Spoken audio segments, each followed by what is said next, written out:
22 अक्टूबर 1963 देश के प्रधानमंत्री जवाहरलाल नेहरू हिमाचल प्रदेश में थे। ये मौका था भाखड़ा नांगल डैम के उद्घाटन का। पंडित नेहरू ने इस मौके पर कहा कि ये बांध ही आधुनिक भारत के मंदिर हैं। पर आज 61 साल बाद हम इसकी चर्चा क्यों कर रहे हैं? क्योंकि इस बांध के उद्घाटन के समय ही मुंबई में एक पुल का निर्माण शुरू हुआ था और आज के दिन माने 12 जनवरी 2024 को एक पुल बनकर तैयार हो चुका है। पुल का नाम मुंबई ट्रांस हार्बर लिंक है, लेकिन इसे पूर्व पीएम अटल बिहारी वाजपेयी की याद में अटल सेतु बुलाया जा रहा है।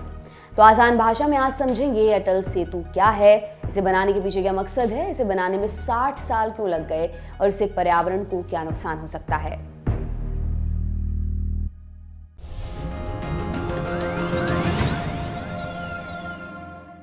बारह जनवरी 2024 को पीएम मोदी ने अटल सेतु का उद्घाटन किया। जानकार कह रहे हैं कि इस पुल से मुंबई वासियों की जिंदगी आसान हो जाएगी।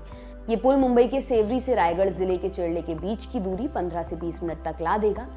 उद्घाटन के बाद ये देश का सबसे लंबा पुल बन चुका है। कितनी है इसकी लंबाई? पुल 22 किलोमीटर लंबा है। पुल का 16.5 किलोमीटर का हिस्सा समुद्र के ऊपर है, जबकि 5.5 किलोमीटर जमीन के ऊपर है। पर मुंबई में समुद्र पर बना ये इकलौता पुल नहीं है। इससे पहले भी बांद्रा वर्ली सी लिंक मौजूद है, तो फिर इसकी जरूरत क्यों पड़ी?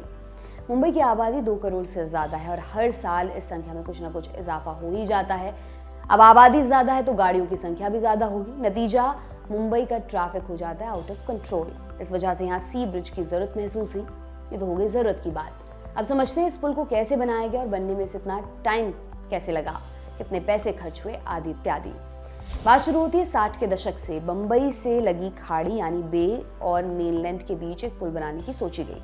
सबसे पहले एक American consultancy firm Wilbur Smith associates ने 1963 में इसका आइडिया सुझाया, पर किन्हीं कारणों से इस पर आगे काम नहीं हो पाया। पुल का काम लेट हुआ।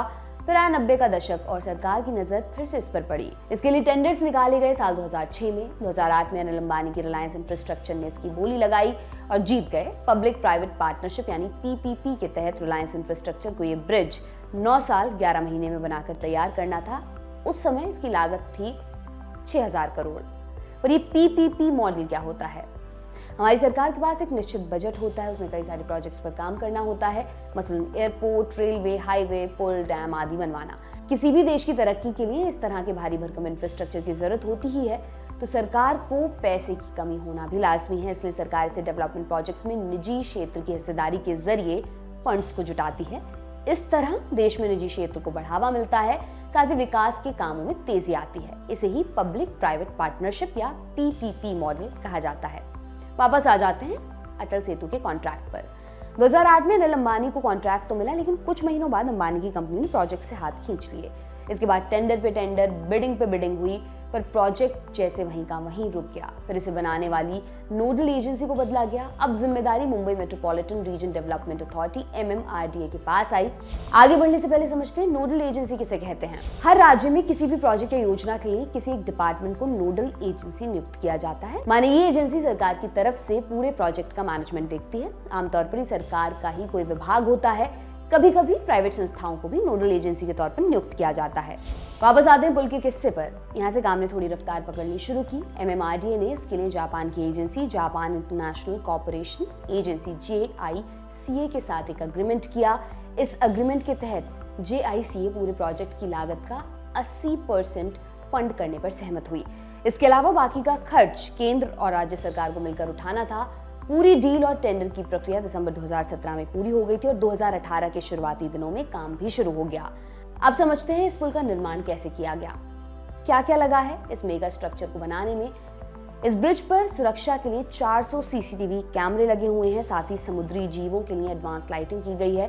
इस तरह की लाइटिंग का प्रकाश सिर्फ पुल पर पड़ता है, जिससे समुद्री जीवों को आर्टिफिशियल लाइट से दिक्कत नहीं होती।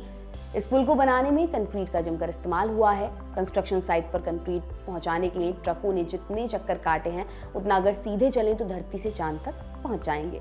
इस पुल में आयरन बार्स लगी हैं, जिसे हम आम भाषा में छड़ या सरिया कहते हैं। इन आयरन बार्स का यदि वजन करें तो इसमें 17 एफिल टावर बनकर तैयार हो जाएंगे। और तो और इस पुल में 85,000 टन स्टील का इस्तेमाल हुआ। ये इतना स्टील है जिससे 180 से ज्यादा बोइंग 747 विमान बनाए जा सकते हैं। पुल के डिजाइन और स्ट्रक्चर को और आसान भाषा में समझने के लिए हमने बात की आज तक मुंबई ब्यूरो के संवाददाता सौरभ वक्तानिया से। सुनिए उन्हें। अटल सेतु की अगर जो बात करें, जिसे हम अटल बिहारी वाजपेयी शिवड़ी नवा शेवा ब्रिज की बात करें, ये सी ब्रिज है और लगभग 22 किलोमीटर लंबा ये सी ब्रिज है। इसकी जो लागत है 18,000 करोड़ से ज्यादा की इसकी लागत है।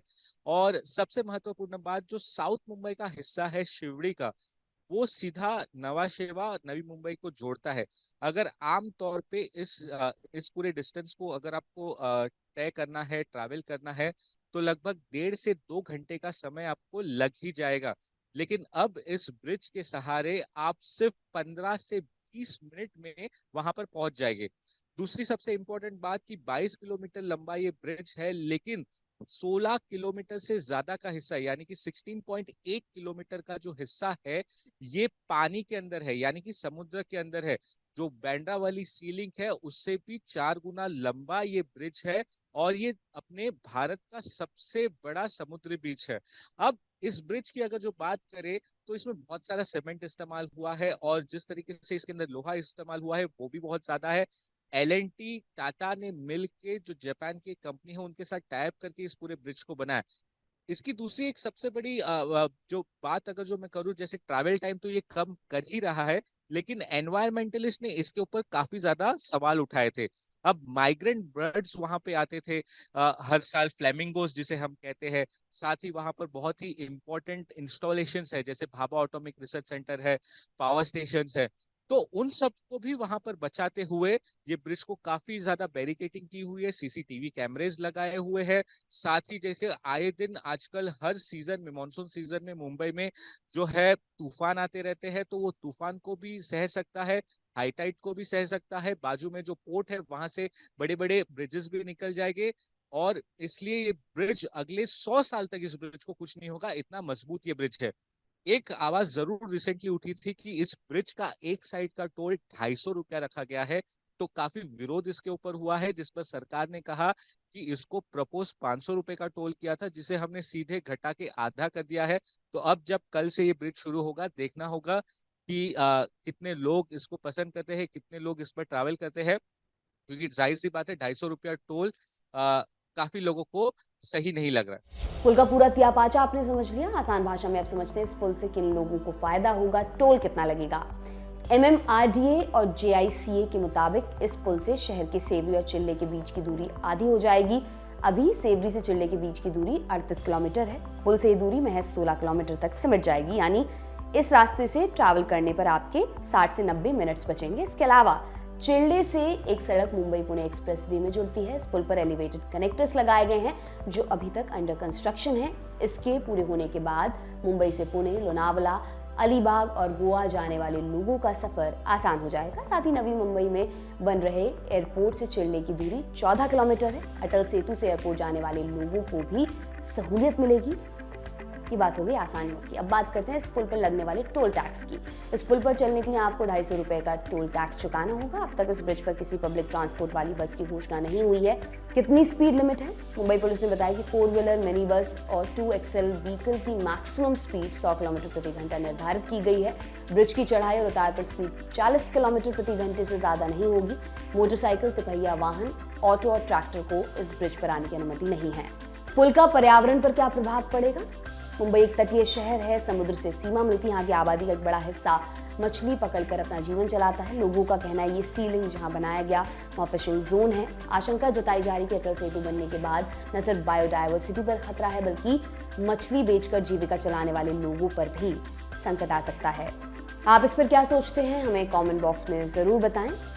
आज के एपिसोड में इतना ही। ये तमाम जानकारी आपके लिए इकट्ठा की थी हमारे साथी मानस ने। देखते रहिए दी लल्लन टॉप। बहुत बहुत शुक्रिया।